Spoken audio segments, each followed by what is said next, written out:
was this morning. You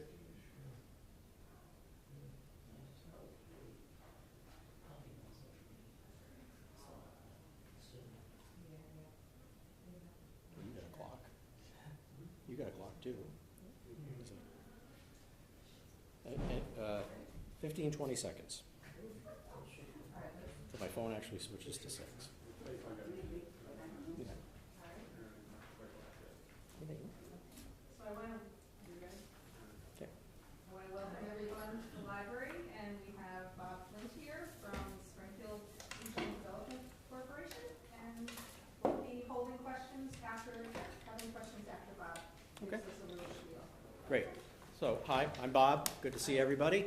I'm the director of Springfield Regional Development Corporation, so I'm not going to do a big presentation, but I'll kind of do a fast overview, and I have a hunch we'll touch on many of the things people are interested in knowing about. So, SRDC was created in 1992 after the collapse of the machine tool industry and the closure of Idle Knot Dairy. Hi, Alan.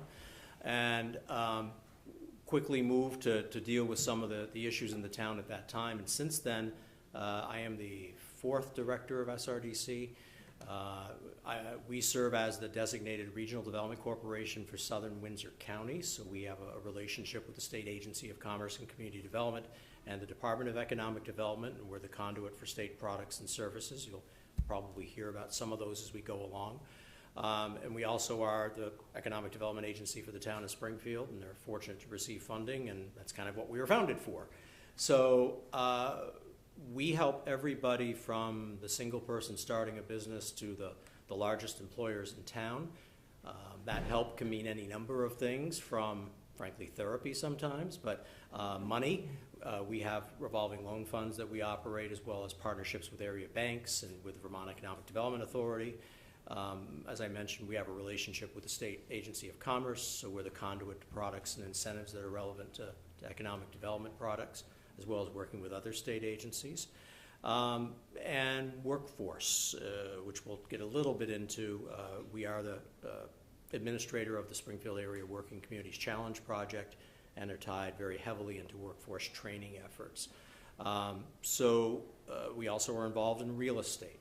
So our organization owns properties ranging from the Robert S. Jones Center, which is the former Jones and Lamson Plant 2, to our fixer-upper next door, J&L Plant 1, that I have a hunch we'll talk about.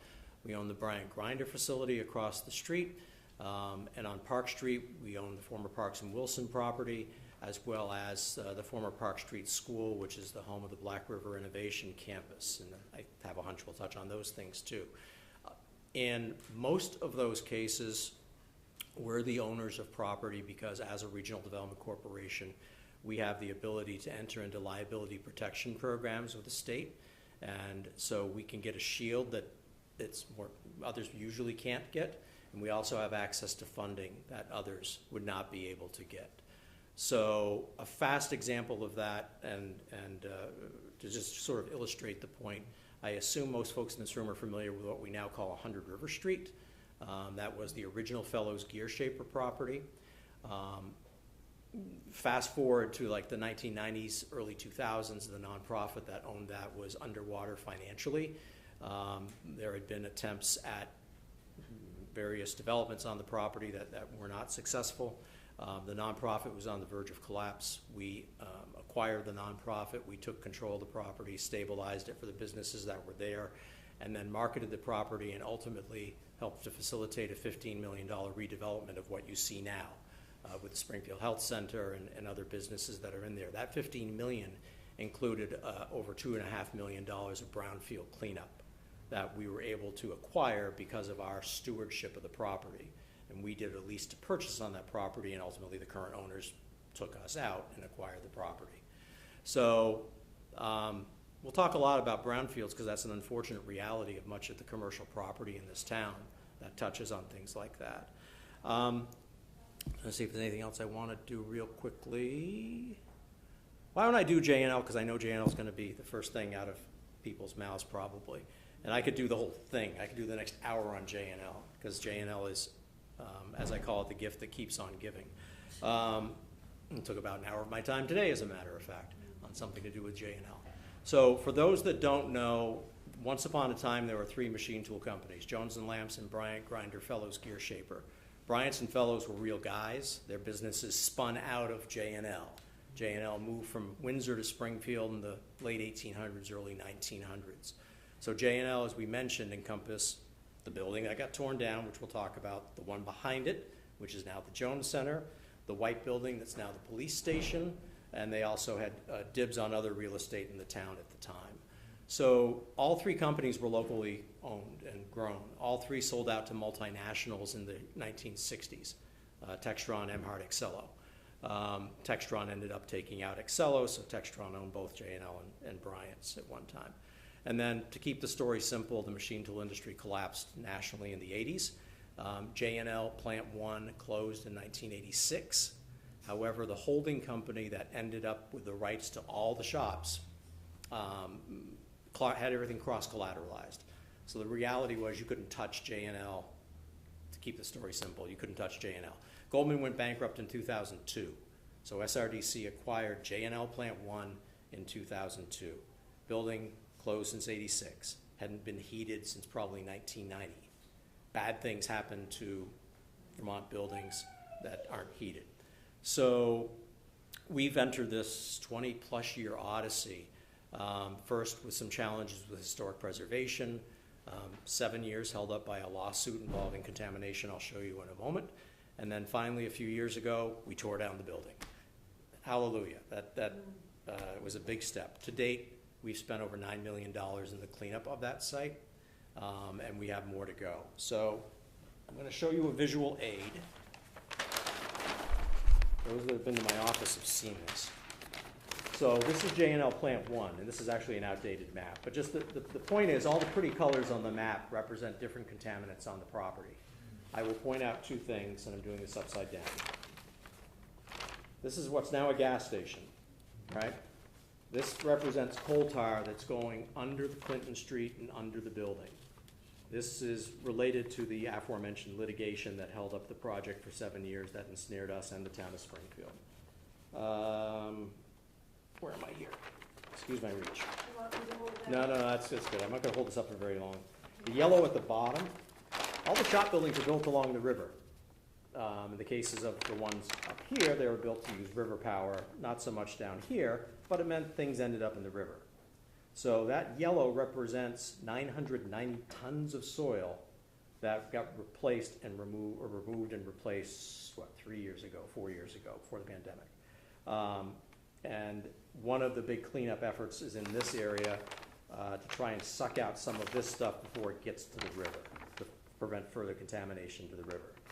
So, we've been involved in brownfield sites for a long, long time, and basically most everything in this town and in Windsor to some extent are brownfields, because that was the industry that was here, right? And there weren't the environmental regulations that there are now. So this, I won't be flip, this is easily the most contaminated brownfield, or most complicated brownfield site in the state, and probably one of the most complicated in New England. Just because, it's not so much because of the magnitude to some extent, but just the different contaminants and the way they intermingle. So, however, it is salvageable. There's been a little rumor going around lately that it's so contaminated you never can develop it, nobody wants it, and that's nonsense. We get inquiries about J&L almost every week. And if it's our goal to get it to a point where we take up the slab, deal with some of the worst of us, and then do what I mentioned about 100 River Street a few moments ago, a lease to purchase with a commercial developer. There are state incentives that are unique to this property that we had put into legislation several years ago. And it's a flat piece of land on a 4-lane highway near the interstate with full utilities and amazing fiber. It is eminently marketable, and actually, if anything, we can be picky about what goes there. If you go to our website, you'll see updates on the project as well as frequently asked questions, including what it's not going to be. It's not going to be housing. The contamination level is way too high for that. It's not going to be a dog park. It's not going to be a jousting ring. That was my favorite one I was asked about once upon a time. So anyways, that's J&L. This summer you will see the work going on that I just pointed to on the bottom there by the river to deal with the NAPL. And you'll also see work going on in the front of the building, the part of the building that's still there at the moment. And we'll probably approach this in a phasing way to go from north to south. and start to chip away at the building and eventually taking up the slab. So that's JNL. So the Hang on, microphone. historic preservation for the front of the building, that's So gone by now? We're not gonna try to save that, or it's unsalvageable? So the fact that we were able to tear down as much of the building as we were was the result of successful negotiations with the Division of Historic Preservation. Yeah. Currently, obviously, some of the building still stays. I have a hunch we're going to have a continued conversation about what to do about that. Oh, okay. So it's the goal is to save it, or to? I don't know if I know that yet. I suspect Bob Flint wants to save at least the facade facing the rec center. Yeah. We'll see what else we can do with it. It's also a matter of what funding we can get to do whatever it is we have to do. Is historic preservation working with you, or? I think we've had a positive relationship. Oh, good. So the reason why, and John asked about historic preservation and why that matters without getting wonky, is a lot of the money that has done what I just described is federal in origin. So because it's federal in origin, one has to go through what's called the Section 106 process for historic preservation. 100 River Street had to do the same thing. We're going to have to go through, we've gone through the same thing at Park Street. Different conversations because you're saving the building as opposed to what we had to do down there. Sorry I rambled. I just figured I got on a roll and J&L would be an easy thing to talk about. So why don't I shut up for a minute and kind of take questions, and I'll fill in things if things don't come up. Are you going to extend the bike path behind what was the JNL? So SRDC is not going to do that. That would be a Town of Springfield project, but it gives me a chance to put in. First of all, SRDC provides the parking for the bike path as a good thing for the town, and the bike path starts at the south end of the Jones Center and continues to the river, as hopefully we all know. The town and us have been, and the Mount Escutney Regional Commission have been working on extending the path to go behind the Jones Center and behind LBL Fabrications and J&L to end up by the rec center. So, quick sidebar. That's been an interesting challenge to get the path location approved, particularly on J&L. State regulators wanted it perhaps in a different location than where perhaps I would like it, which is as close to the river as possible. And those that know J&L know that for 100 years there's a walking path behind it. So anyways, we changed legislation thanks to the efforts of the late Bob Forgeitz to make it clear that anything in a corrective action plan is not subject to Act 250 review. So that allowed us to put the bike path location at J&L where it should be. At some point, the town and us will go through Act 250 on the other parcels, and we have locations that may or may not be perfect, but we'll do it for the good of the order. So in answer to your question, I know the town manager's here, and this is a town matter. The town has funding to secure or to go forward with the path. I think we're trying to work with the non-SRDC property owner to get the appropriate easement agreements so we can move forward with that. I think if it was up to me, I'd love to see some of that work happen while we're doing some of the digging up at J&L, particularly because you're going to have folks mobilized, so you might as well do a lot of stuff at the same time. Thank you. Beside these projects that you've already mentioned, what do you feel that has been your greatest accomplishment for Springfield, for the community of Springfield? So J&L will be the holy grail if we do that. So we're going to. I'm proud of 100 River Street. I think SRDC should be proud of a lot of stuff. I mean, most every property in this town we've touched. So whether it's both Fellows plants, the old one that we talked about being 100 River Street, or the, I call new, not built in 1970, but new Fellows in North Springfield, which we facilitated a $10 million redevelopment of for Winstanley Enterprises. What's now the Vermont Packing House, which used to be Ben & Jerry's. That was a shuttered property that was available at tax sale and was being vandalized. We facilitated an $8 million project of that, including new market tax credits. The old Idle Knot plant is now Vermont or Black River Produce. So there's any number of things, but there's also small things. I know Mike's here from the coffee shop. I think the coffee shop's a great accomplishment. Not that we had a whole lot to do with it, but just, you know, trying to help. JC's Market, I'll give you one of a little thing that we helped make happen through our Springfield Area Revolving Loan Fund. Local couple wanted to buy the North Springfield Market, which had been closed for some time. They worked with us and our Small Business Development Center counselor, which, by the way, we have in our office, as well as a guy that does government contracting. And we helped them come up with a business plan. We facilitated their financing. We provided financing to them directly, and that's now a major asset to Main Street in North Springfield. So, like I said, we work for anything from the little things to the big things. Yep. Do you want to move on to another? Sure. Let me. If I could, what's the time frame for JNL? Are we talking? You know, it's as I said flippantly at the beginning, it's the gift that keeps on giving.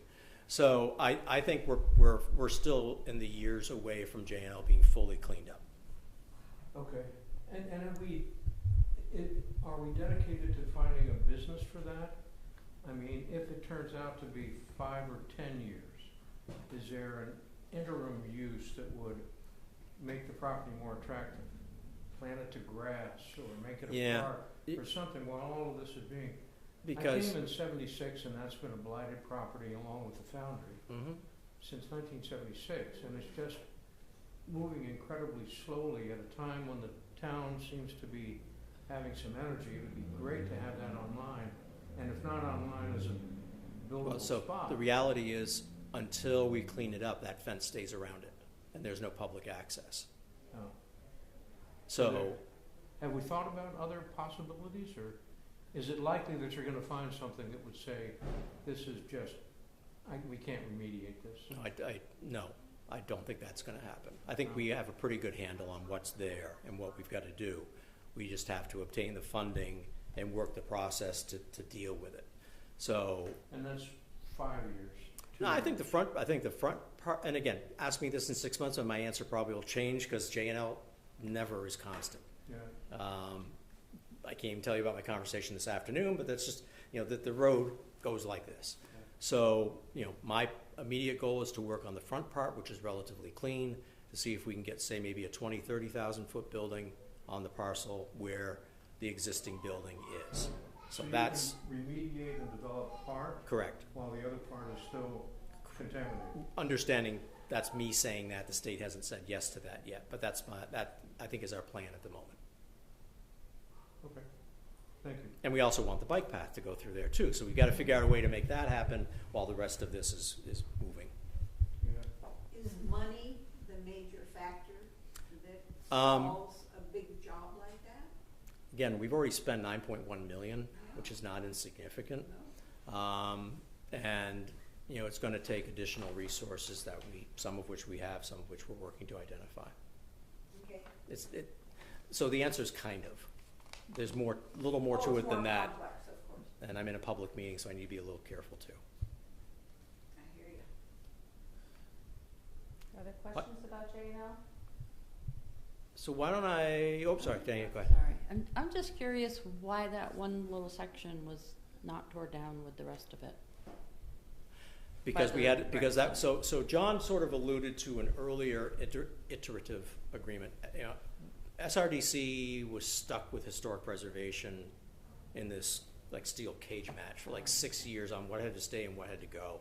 And the agreement that got us out of that at that time was you only could tear down 150,000 feet, the end towards LBL, and you had to keep the rest for 5 years. Then 5 more years would go by, and you had to keep the facade along the street, blah, blah, blah, blah, blah. So then we were able to renegotiate that probably 6, 7 years ago. And the thing is, okay, you have to keep what is there, the north end. We thought we maybe had some funding to help us fix up the north end. That hasn't occurred, so it's time to maybe revisit that conversation.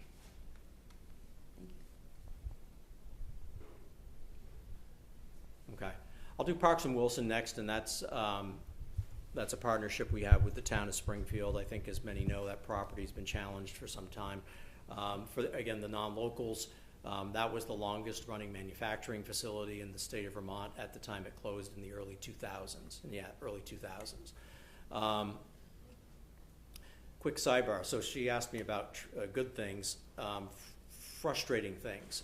So there are a number of near misses, and so one near miss was with that property where we were working with a Chittenden County-based developer that would have done a riverfront development of that property all the way up through what's now 100 River Street through Vermont Machine Tool. And it fell apart, and we won't go into chapter and verse why, but that's an exasperating one. So anyway, the developer is actually now working with us on Park Street School. So funny how things come around. So anyways, after that fell apart, and there were 2 auctions as part of that saga, there was a 3rd auction when the now previous owner acquired the property and owned it for several years, and then we were able to work with the town on acquiring the property last year. So the property's in significant disrepair. Cool building. It's sad to see how it's deteriorated.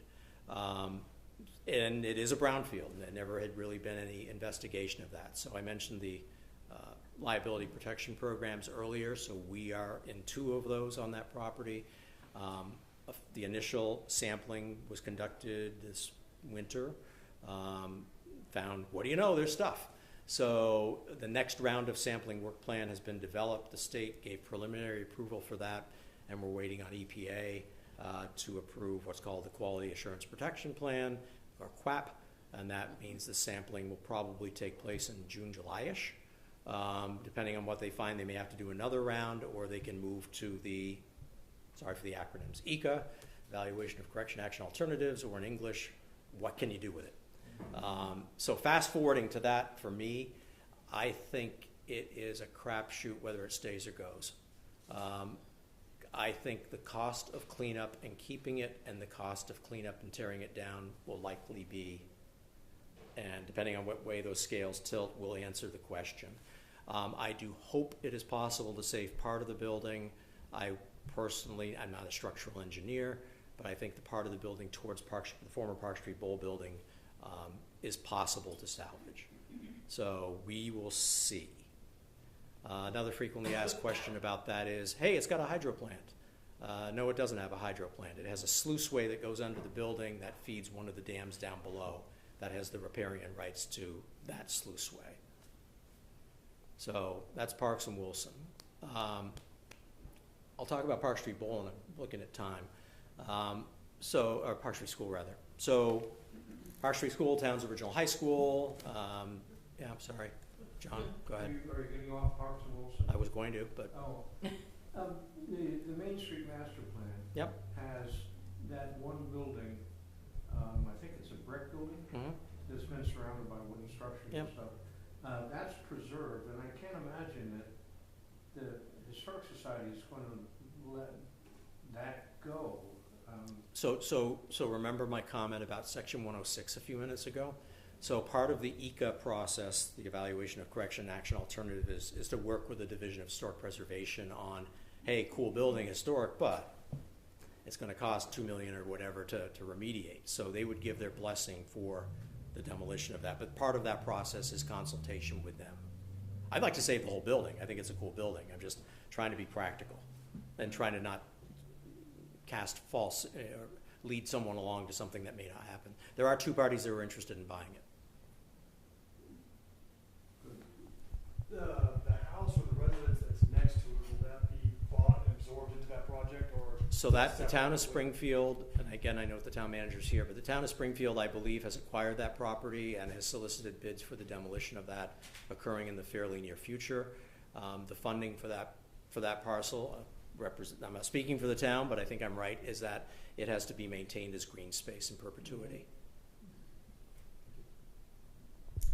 Have you had a structural engineer go through the Parks building yet? Not yet. That's going to be part of the ECA process. When they did the initial contaminant test, did they do core samples on the slope, Yes. both inside the building and around the building? I don't believe they did exterior. They were focused on interior core sampling. Okay.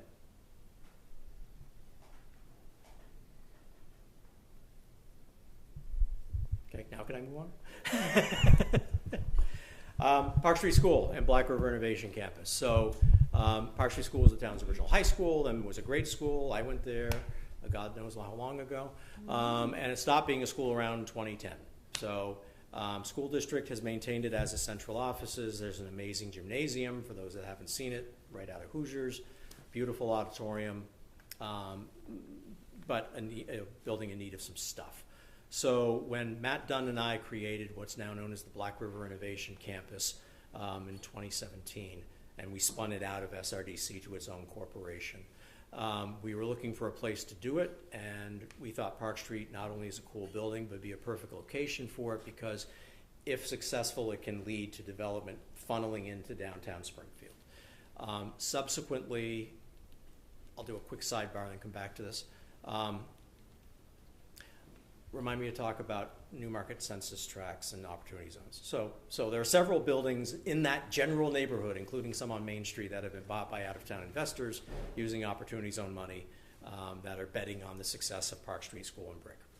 So we have maintained the buildings used for the town.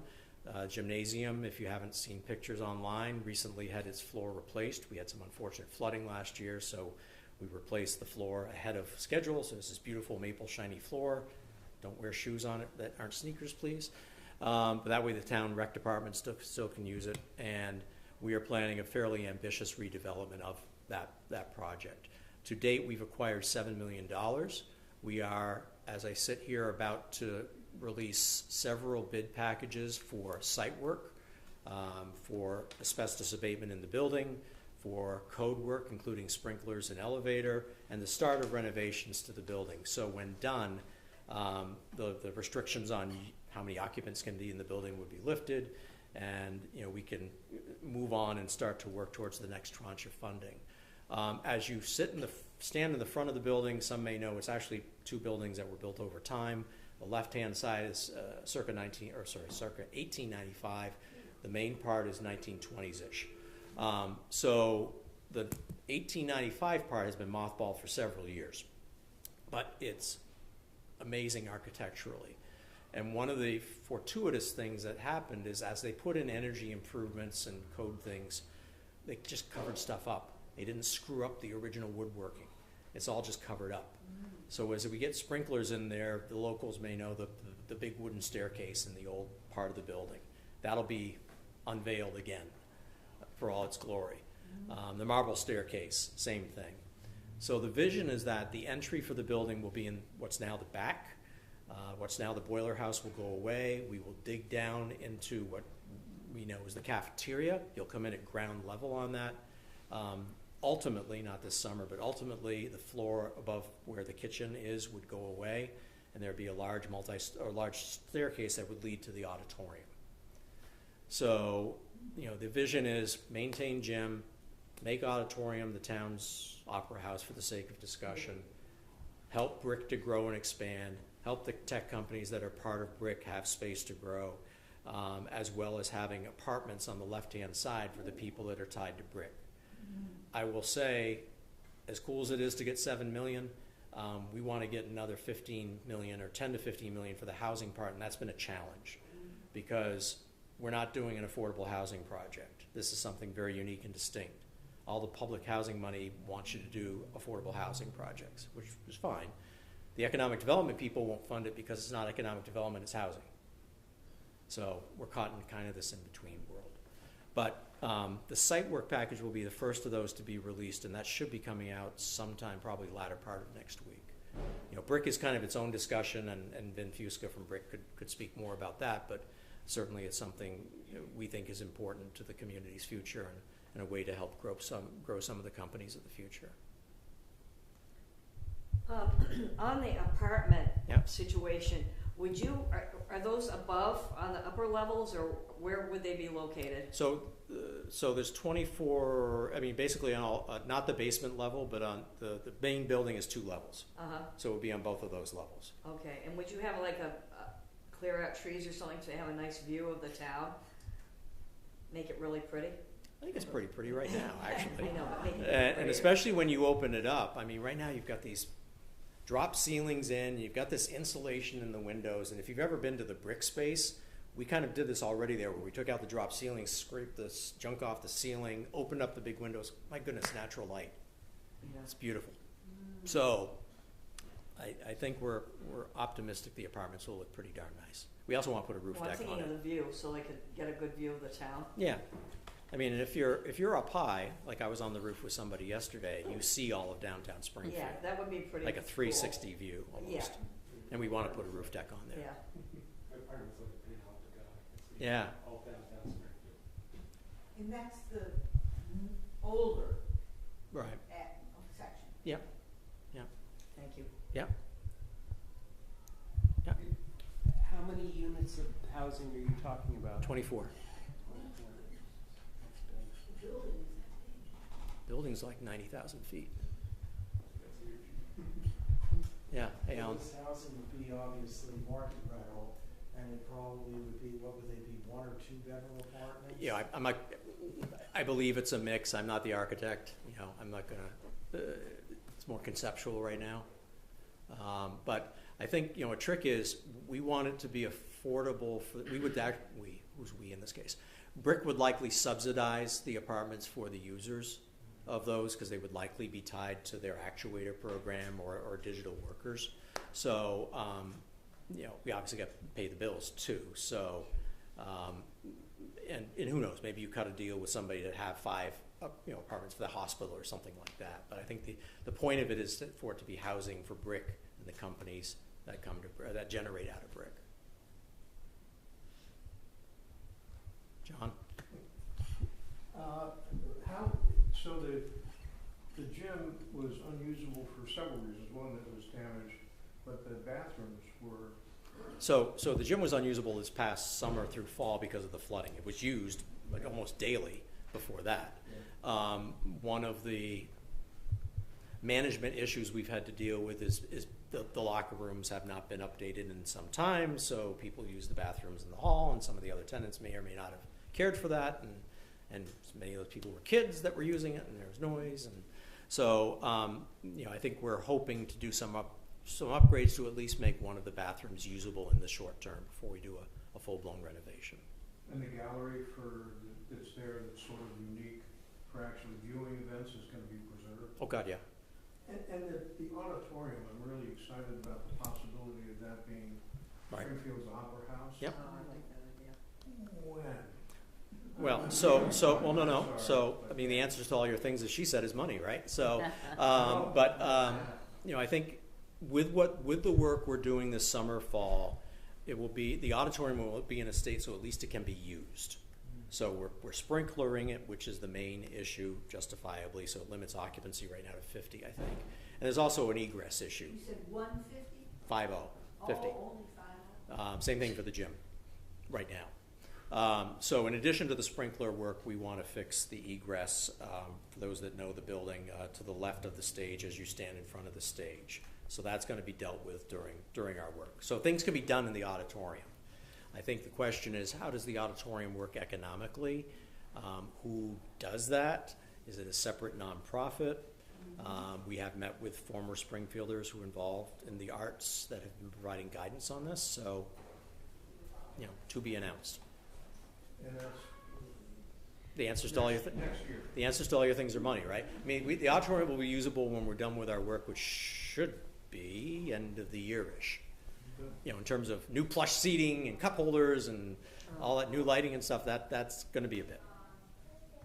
Lastly, as we're trying to redevelop and put on a good face for Springfield, the exterior of the building is terrible. Mhm. It looks uninspired and uninspiring.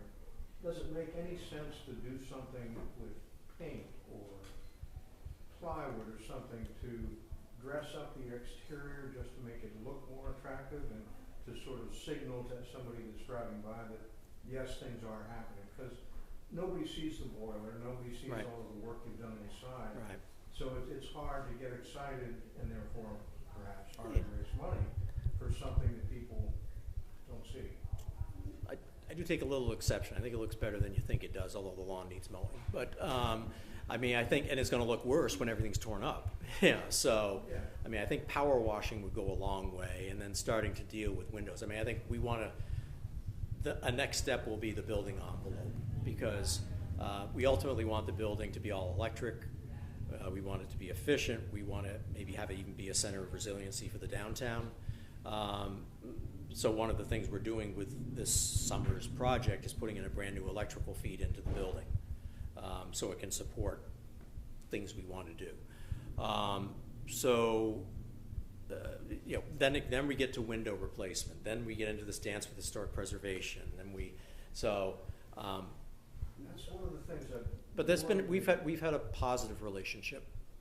Well, historic preservation not long ago sort of mandated that you replace the windows with the same. I understand. Which was single pane, non-insulated and stuff. And my understanding was that if they looked like the old windows from the street, that those passed the test, but evidently not. It seems a shame to be sort of worried about energy saving with single pane windows. Yeah, Has I think historic preservation changed your mind?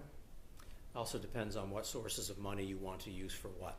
So I think we're more worried about having the building envelope be energy efficient, and I'm confident we'll figure it out with historic preservation. I'm not worried about that being a barrier. Yep. Are you gonna have an open house when all of this, so the public can see all this beautiful work? Yeah, Cool. when it gets done, yeah, Okay. and stuff. So I just want to talk about one of my terms of art is sausage making.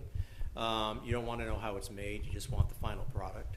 So this now $7 million. We're going to spend $6 million this summer, but consists of a $3 million earmark, thanks to Senator Leahy from HUD. I'm going to do this from memory.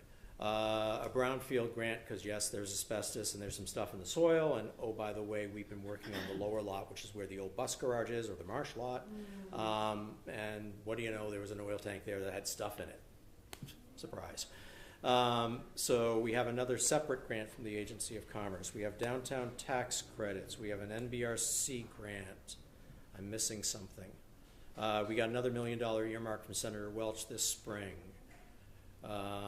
And you get the point. And all of these grants have different requirements, some of which coalesce, some of which do not. So we've got a CDBG through the town of Springfield, Community Development Block Grant. That's doing the sprinklers. So the point is we have to make this as logical as possible and a logical construction mobilization while understanding the administration of these grants is. So that's what you do. Actually, 100 River Street, to your point, 100 River Street was the greatest example of sausage making. You have no idea how many funding sources and contortions we had to do on that. And that project got written up in a national planning magazine because of our kind of creativity and how we did that. And we includes us, Mount Escutney Regional Commission, state, town of Springfield, et cetera. Okay. 6:38. Watching the clock.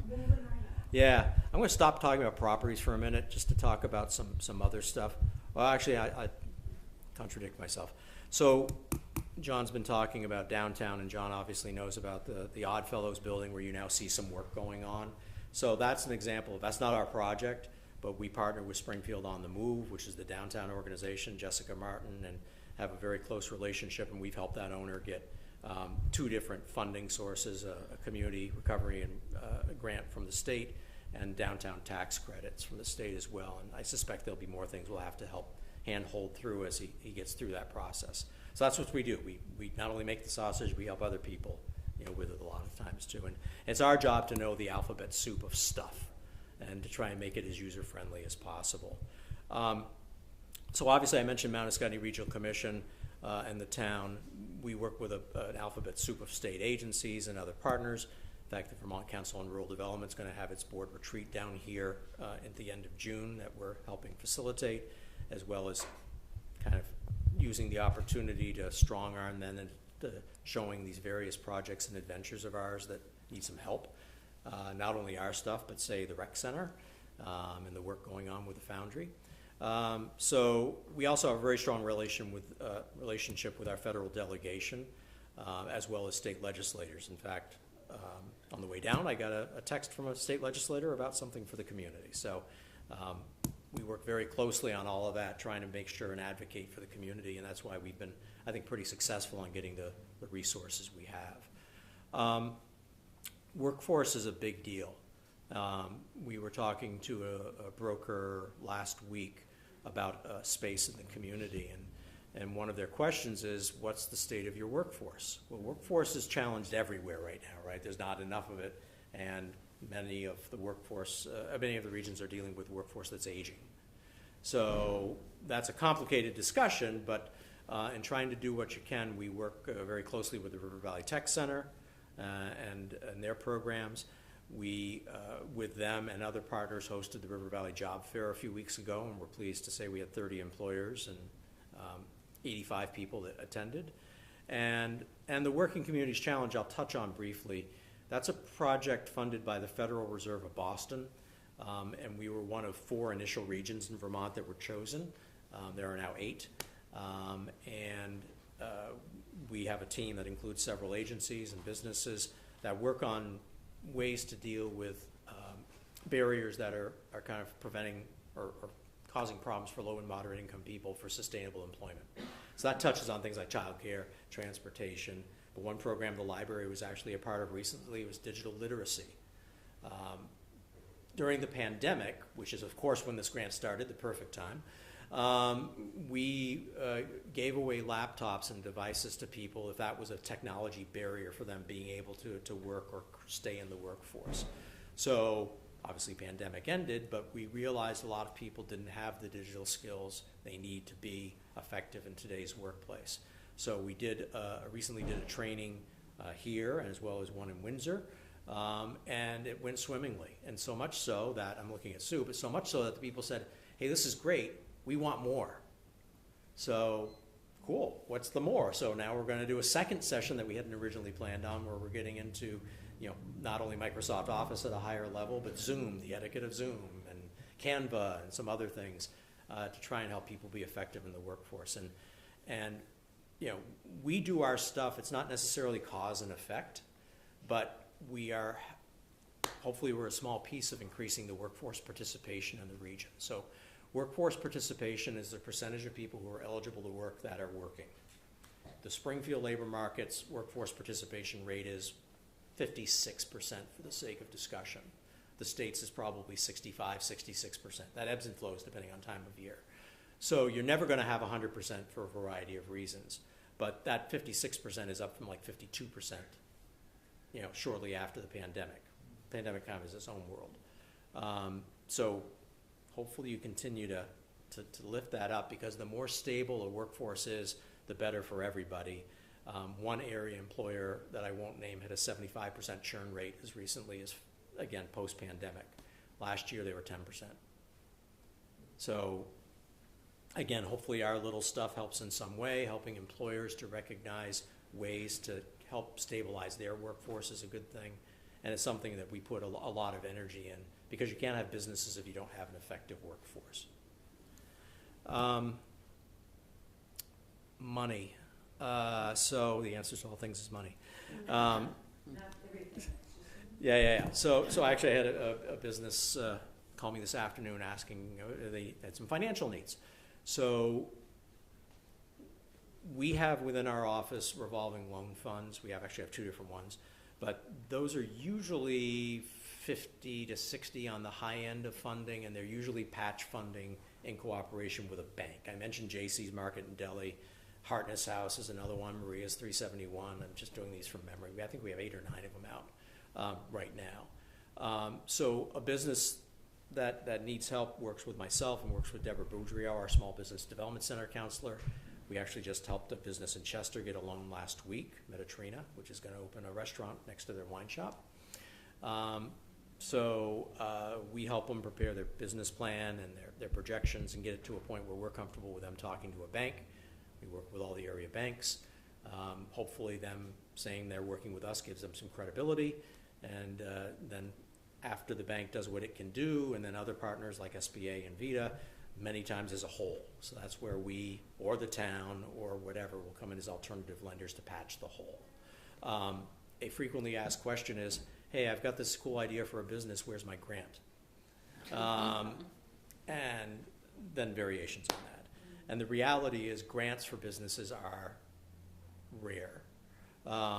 There are exceptions, and the pandemic brought some exceptions, and there actually was some grants recently for technical assistance for businesses. It was a program that we administered. But for the sake of discussion, grants, particularly for working capital, are few and far between. So it's our job to know what programs are available to help put the person in a position where they can be successful and try to help bring the resources to make their project happen. I did quickly mention government contracting. So Ed Williams, who's a state employee but works out of our office to help businesses be in a position to obtain state and federal contracts. The government buys everything. And so, but it's like drinking from a fire hose to kind of sift through all the bids and information and stuff from the federal government, which isn't always in plain English. So Ed's job is to help reduce that fire hose to a trickle and to help you set up your online profile so you can be as targeted for the real things that your business might have a chance for as possible. Did I hear you mention a potential new restaurant next to the wine shop? In Chester. Oh, in Chester, okay. Yep. In Chester.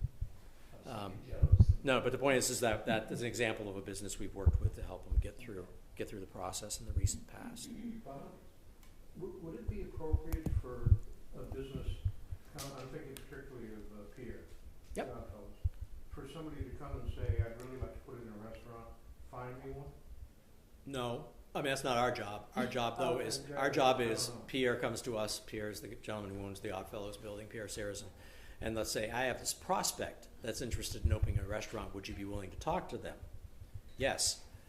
It's our job to suss out if they're real or not, if they're prince or frog, and then if they're prince or princess, how to help them be in the best position to be successful, and probably finding some money to help them do that. But it's not your job to say, we need a bike shop, find us one. Correct. We need whatever. It's our job to do that for the bigger properties and the commercial industrial stuff. Yeah. It's not our job to do that for retail. That's what the Chamber and Springfield on the Move typically do. What are you doing with the Foundry building, the building that's next to the Edgar May So, and go ahead. Bryant's? So Bryant's is ours, so I'll talk about Bryant's in a second. The Foundry is owned by the Edgar May, or the Southern Vermont Health and Recreation Center. Actually, technically it's owned by North Star Health, but and there may be some interesting news coming on that in the near future from what I understand, but that's Good. not our project. Good. But the vision for that is, I was part of the group that built that. So the vision is that would be gymnasium space, indoor walking track, and that's a really cool building too. Yeah. But it has contamination.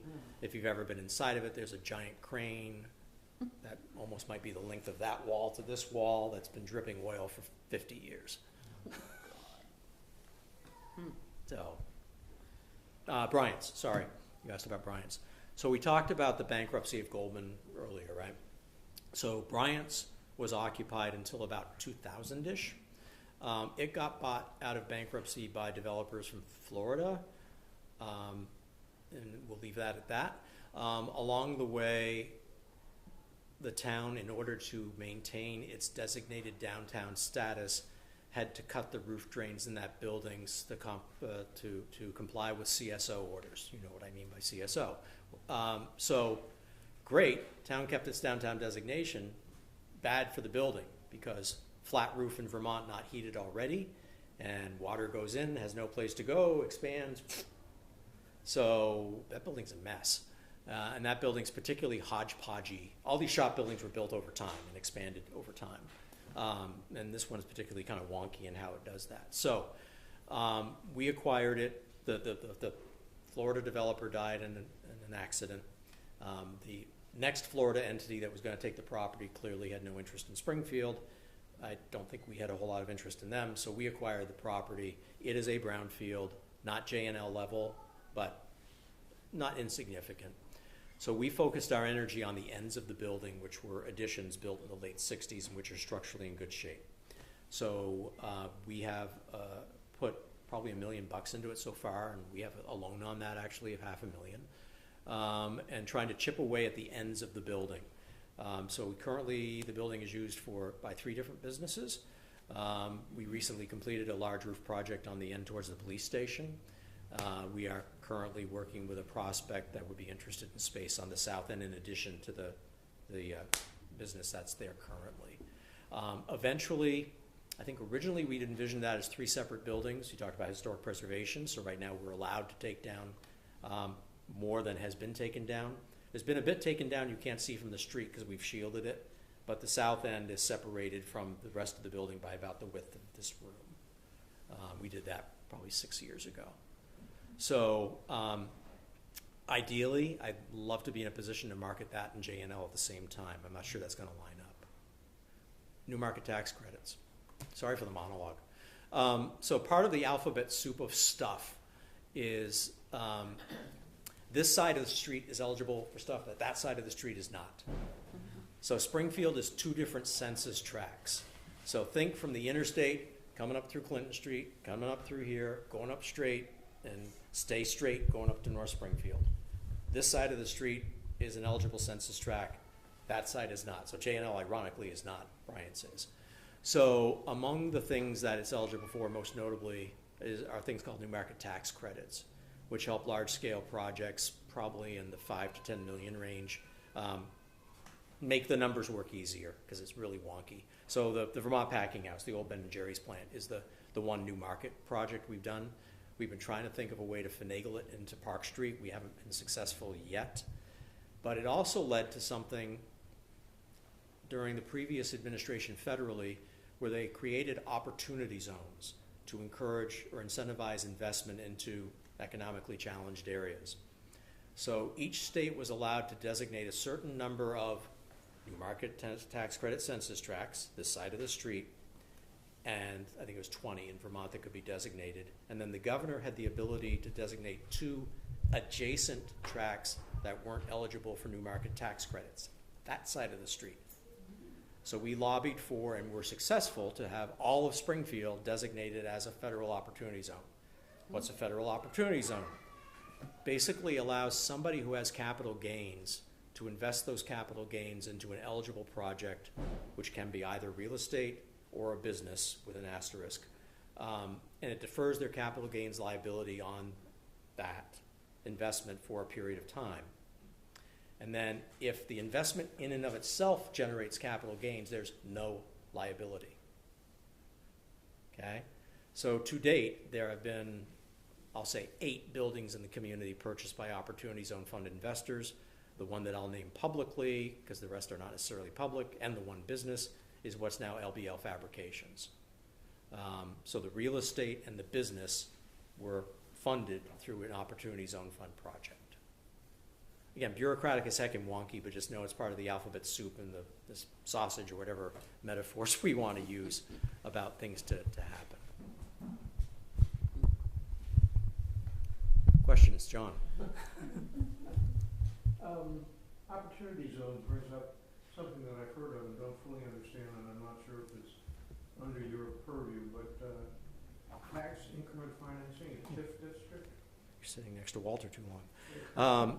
Does that So, make sense, or are you part of that? Can you well, I mean, facilitate that? because you were on the board, I mean, the town explored, so TIF districts, so tax increment financing districts.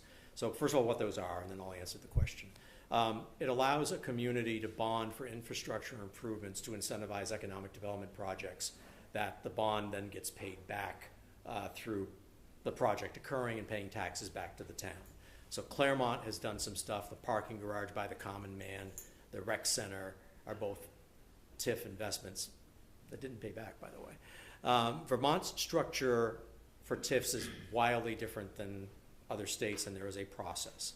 Springfield, the town of Springfield, again, I'm not representing the town, but the town of Springfield did explore a TIF district.